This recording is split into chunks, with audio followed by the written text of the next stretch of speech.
A remarkable sentencing hearing in Michigan this week has been described as heartbreaking, angry, and cathartic. More than 100 girls and women have been confronting the man who abused them sexually for years and about how those experiences changed their lives. The man at the center of it all was a once trusted physician who preyed on young women in the USA Gymnastics program and in his role at Michigan State University. One by one, they stepped forward in a Lansing, Michigan courtroom to face their abuser. You manipulated me into thinking you were the good guy and helping me while sexually abusing me over and over and over for your own twisted sexual pleasure. For 3 days, former sports doctor Larry Nassar has listened to wrenching testimony by dozens of his victims. I'm here today to tell you face to face that your days of manipulation are over. We have a voice now. We have the power now. The women share not only similar stories of abuse, but lasting psychological scars. I have been suffering from PTSD for the last 20 years. I am so incredibly angry. Angry that this happened to me, enraged that it was allowed to happen to me, furious that I've been dealing with this trauma for over 20 years and I didn't even realize it.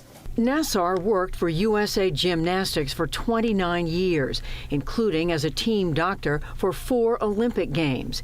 He also worked for years at Michigan State University. More than 140 women have accused him of sexually abusing them under the pretense of medical treatments. The latest was Olympic gold medalist Simone Biles. Last November, Nassar pleaded guilty to state charges of sexual assault. In court yesterday, one victim described the shock of hearing the allegations and recognizing her own experience.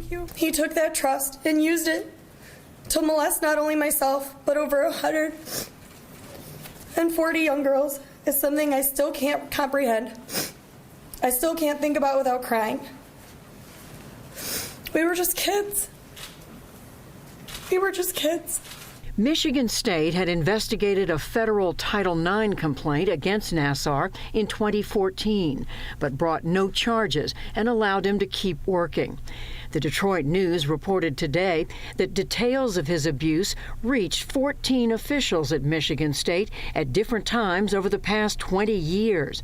The university president said she was notified of the 2014 complaint and a police report filed against an unnamed sports medicine doctor, but never received a copy of the report.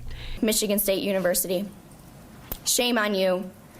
I went public about my story back in January of 2016, and let me tell you, I was terrified. I was terrified because of what you would do to me. In December 2016, Nassar was finally arrested on federal charges of child pornography and ultimately sentenced to 60 years in prison. He could be sentenced on the state charges tomorrow, after nearly 100 women have shared their stories in hopes he will never again walk free. Today, the Michigan State student newspaper called for the university president's resignation.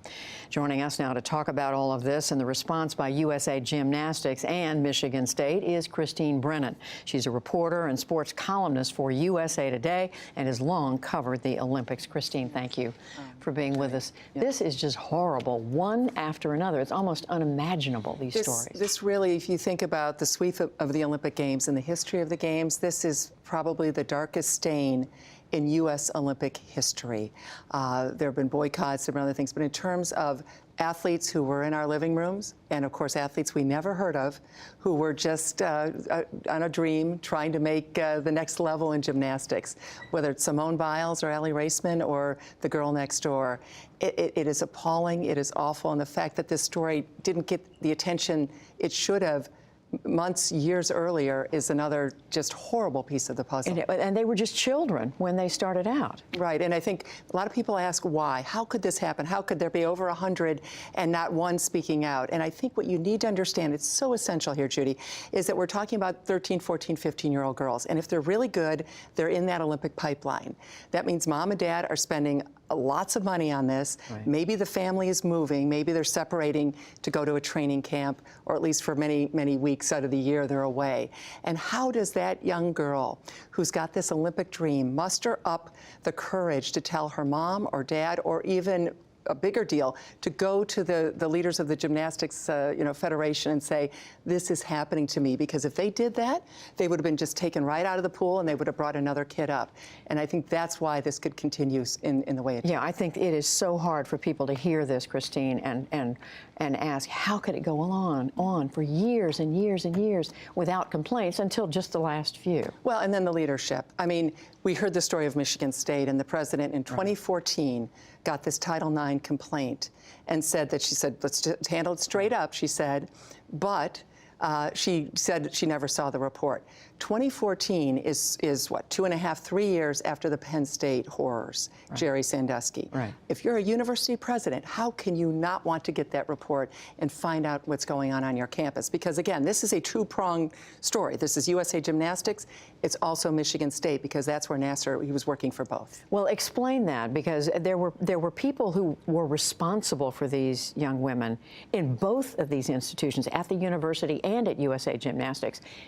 What does it say about the structure of how this whole thing is organized and the oversight? Well, exactly, and they failed. I mean, let's just say this right off the bat. They failed these young people.